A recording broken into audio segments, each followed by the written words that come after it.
Prime Minister Andrew Holness declared Jamaica a disaster area for the next 7 days as the island weathers the effects of Hurricane Beryl. He made the announcement during a national broadcast on Tuesday evening.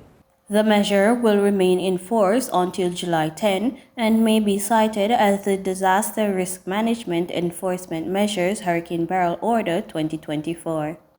The emergency services will seek to restore power and water as quickly as possible.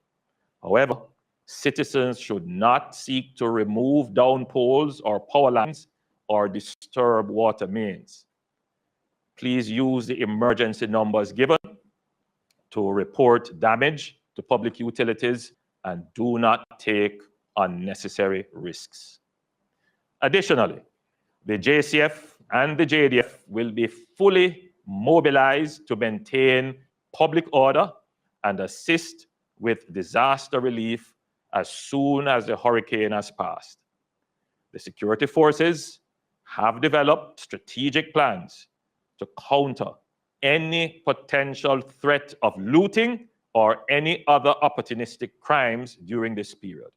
The National Works Agency says the Bog Walk Gorge, which was impassable on Wednesday, is cleared of debris. The Port Royal Main Road has also been cleared of debris and is again passable. However, commuters are being asked to continue to exercise caution in using the corridor. Meanwhile, the Jamaica Constabulary Force, JCF, has advised that several traffic lights in the corporate area are out of service.